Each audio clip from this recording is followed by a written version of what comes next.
और संभल में पहले जामा मस्जिद को लेकर विवाद छिड़ा। अब साईं बाबा को लेकर संग्राम मच गया है। प्राचीन शिव मंदिर से साईं बाबा की मूर्ति हटाई जा रही है। मूर्ति हटाने को लेकर तर्क दिया गया है कि सनातन में साईं बाबा की कोई जगह नहीं है। तो मंदिर में साईं बाबा की प्रतिमा स्थापित करने वालों की दलील है कि जब शिव मंदिर में साईं की मूर्ति रखी गई तब यह सवाल क्यों नहीं उठा। इधर संत समाज ने हिंदू मंदिरों में साईं की मूर्ति स्थापित करने का विरोध करना शुरू कर दिया है।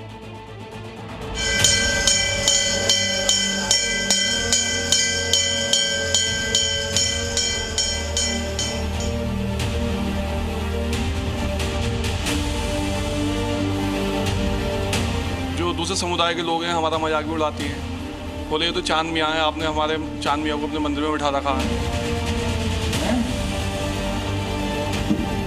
हम साईं बाबा को हम लोगों ने पहले पूजा, तो हम अब उनका निरादर नहीं कर रहे हैं, उन्हें आदर से यहाँ से हटा। यहाँ पर साईं बाबा स्थान नहीं होना चाहिए। इस चक्कर में सब लोग मोहल्ले के चाह रहे हैं कि साईं बाबा की मूर्ति यहाँ से कहीं और शिफ्ट हो जा।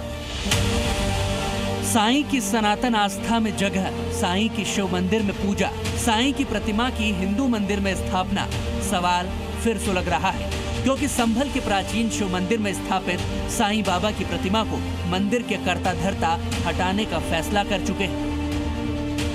इस मंदिर के अंदर जहां एक और शिवलिंग है, वहीं दूसरी तरफ साईं बाबा की भी यहाँ पर मूर्ति है। इस साईं बाबा की मूर्ति अगर आप देखें तो इसको यहाँ पे ढका गया है और अब यहाँ पर पूजा नहीं होती है। बदलाव क्या कुछ होने वाला है, जो यहाँ के लोग हैं मंदिर के, उनसे भी बात करेंगे, एक बार समझेंगे कि आखिरकार इस मंदिर में क्या कुछ बदलने वाला है। आप लोग, एक तरफ पूजा पाठ हो रही है, दूसरी तरफ साईं बाबा को लेके जो भी चर्चाएं हो रही हैं, क्या यहाँ बदलने जा रहा है? इस साईं बाबा की मूर्ति लगी हुई है यहाँ पे। अब इसको यहाँ के मोहल्ले के लोग जो है इसको हटाना चाह रहे हैं। साईं बाबा की प्रतिमा शिव मंदिर से हटाने के पीछे का एक तर्क तो ये है कि यहाँ इनकी पूजा नहीं होती। प्रतिमा हटाने का फैसला करने वालों का दूसरा तर्क ये है कि साईं बाबा की मूर्ति खंडित हो चुकी है और तीसरा तर्क ये है कि हिंदू मंदिरों में किसी भी गुरु की प्रतिमा की पूजा नहीं की जाती, सनातनी गुरुओं की पूजा भी नहीं।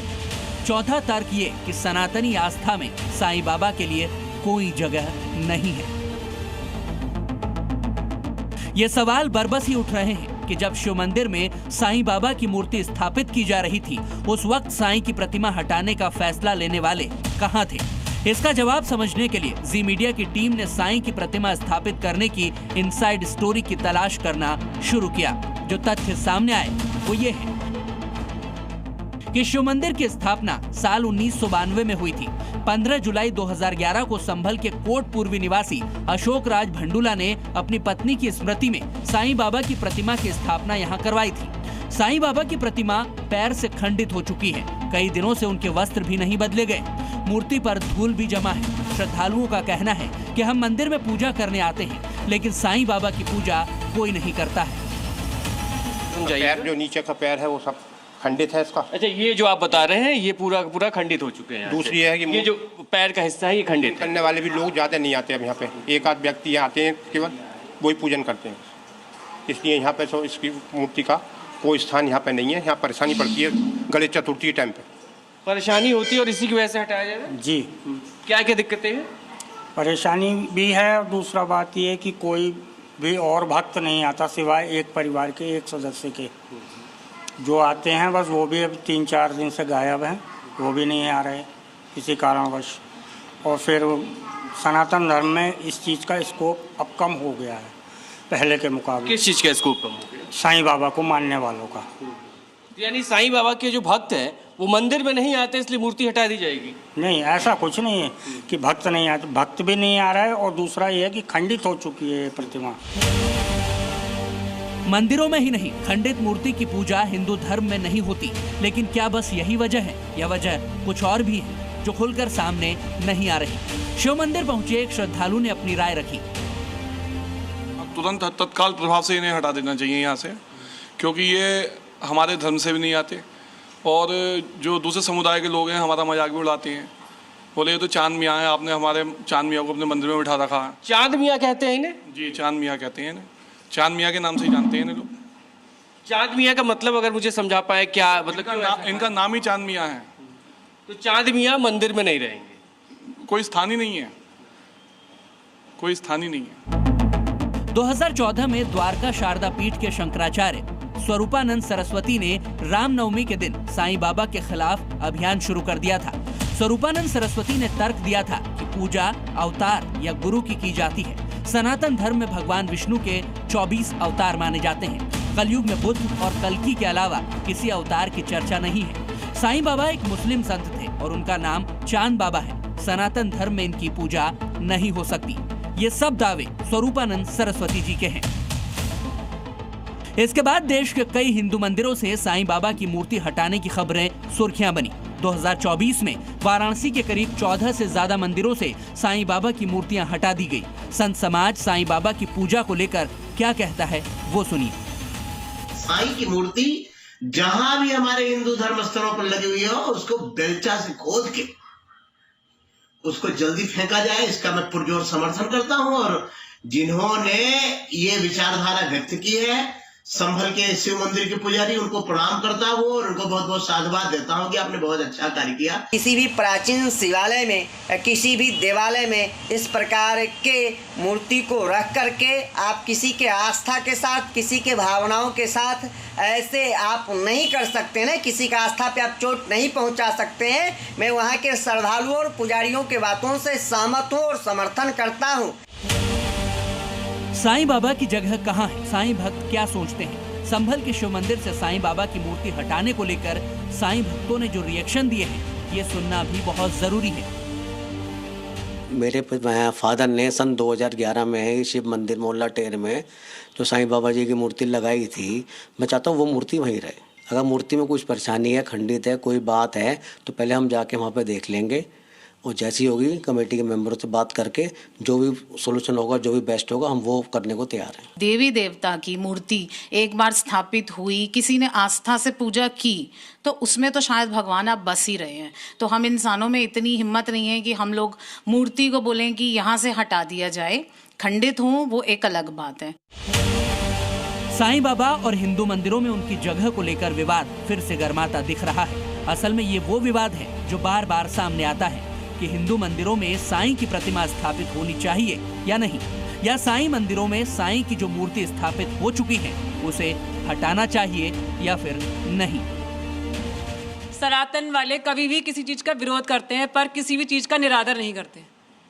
हम साईं बाबा को हम लोगों ने पहले पूजा, तो हम अब उनका निरादर नहीं कर रहे हैं, उन्हें आदर से यहाँ से हटा रहे हैं। आदर और सम्मान के साथ यहाँ से हटाने की प्रक्रिया है वो की जाएगी। मूर्ति खंडित हो चुकी है, पूजा पाठ नहीं होता है। लोगों का ये कहना है कि सनातन में साईं बाबा की कोई ज़रूरत नहीं है और कोई जगह भी नहीं है। खंडित मूर्ति यहाँ से हटेगी और यहाँ पर विराजमान होंगे भगवान गणेश। और हालांकि अब तक बाकी और जगहों पे मंदिरों में क्या हालात है वो साफ नहीं, लेकिन इस मंदिर में, संभल के इस प्राचीन शिव मंदिर में भक्त हो या मंदिर कमेटी हो, सबका यही कहना है कि मूर्ति हट जाए और भगवान गणेश की मूर्ति की यहाँ पर स्थापना कर दी जाए। कैमरा पर्सन दीपक के साथ ब्रजेश तिवारी, जी मीडिया। और सनातनी परंपरा में मंदिर वो स्थान है जहां भक्त लोभ, मोह और अहंकार का त्याग करके प्रवेश करते हैं। साथ ही मंदिर में प्रवेश के लिए जो नियम बने हैं उनका भी पालन किया जाता है। लेकिन वृंदावन से सामने आई एक तस्वीर ने न सिर्फ सनातनी आस्था को ठेस पहुंचाई, बल्कि वीआईपी कल्चर ने सभी नियमों को ध्वस्त कर दिया। आस्था के मंदिर में हथियारों की एंट्री करा दी गई। ये तस्वीर देखकर आपका भी खून खौल उठेगा।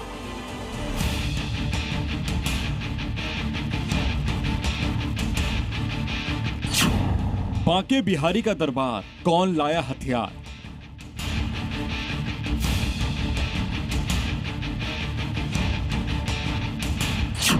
मंदिर में वीआईपी ट्रीटमेंट, कंधे पर AK-47।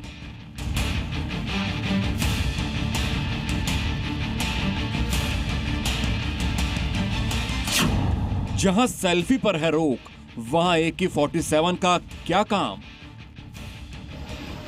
वृंदावन में बांके बिहारी मंदिर से सामने आई ये तस्वीर सभी को हैरान कर रही है। जहां आस्था और भक्ति का सैलाब उमड़ता है, वहां खुलेआम AK-47 का प्रदर्शन क्यों? जिस मंदिर में सेल्फी लेने पर पाबंदी हो, वहां एक खाकी वर्दी वाला शख्स न सिर्फ वीडियो बना रहा है, बल्कि गर्भगृह के सामने हथियार लेकर पहुंच गया। सनातनी परंपरा में मंदिर के अंदर चमड़े की बेल्ट, जूते और हथियार ले जाना पूरी तरह से प्रतिबंधित है, लेकिन वीआईपी कल्चर ने सनातनी परंपरा को ताक पर रख दिया है। खुलेआम हथियार गर्भगृह तक पहुंच गए और मंदिर की सुरक्षा में लगे पुलिसकर्मियों ने इसे रोकने की जहमत तक नहीं उठाई। वृंदावन बांके बिहारी मंदिर में एक पुलिसकर्मी का गर्भगृह तक हथियार ले जाने का वीडियो सोशल मीडिया पर वायरल हो रहा है। सोशल मीडिया पर इस वायरल वीडियो को जमकर ट्रोल किया जा रहा है। साथ ही सभी लोग वायरल वीडियो के बारे में प्रशासन की व्यवस्थाओं पर सवाल खड़े कर रहे हैं। आखिर बांके बिहारी के गर्भगृह तक एक पुलिसकर्मी AK-47 जैसे हथियार को लेकर कैसे पहुंच गया? पुलिसकर्मी AK-47 के साथ मंदिर में क्यों दाखिल हुआ, इसकी वजह भी समझ लीजिए। ये वायरल वीडियो मंदिर बंद होने के बाद का बताया जा रहा है। भगवान की राजभोग आरती के दौरान गर्भगृह के सामने 4 कुर्सियां लगाई गईं। स्पेशल गेट से वीआईपी भक्त की एंट्री हुई। गर्भगृह की देहरी पर पूरा वीआईपी परिवार आसन जमा कर बैठ गया। कुर्सी पर नजर आ रहे इस वीआईपी परिवार के साथ AK-47 वाला पुलिसकर्मी भी मंदिर के गर्भगृह तक पहुंच गया, जिसके ऊपर सिर्फ सुरक्षा की जिम्मेदारी थी। वो इस वीआईपी का कैमरामैन बन गया। पुलिस के इस जवान ने आस्था और खाकी दोनों की मर्यादा को तार-तार कर दिया। बांके बिहारी मंदिर में हथियार के साथ प्रवेश की तस्वीरें वायरल हुई तो कान्हा के भक्त नाराज हो उठे। हमारे यहाँ मंदिरों में बेल्ट तक अलाउड नहीं है, मोजे तक अलाउड नहीं है, तो वर्दी पहन के उसमें बेल्ट भी लगी हुई है, चमड़े की वो लगे हुए हैं। ये घोर अपराध है, ये होना नहीं चाहिए आगे भी, और ये जो हुआ है इसका भी कोई ना कोई समाधान निकलना चाहिए। मंदिर में हर रोज हजारों भक्त पहुंचते हैं। बांके बिहारी से करोड़ों सनातनियों की आस्था जुड़ी है। ऐसे में सवाल ये है कि वीआईपी भक्तों की सुरक्षा के लिए करोड़ों की आस्था को ठेस पहुंचाने की छूट किसने दी? कन्हैयालाल शर्मा, जी न्यूज, मथुरा। जी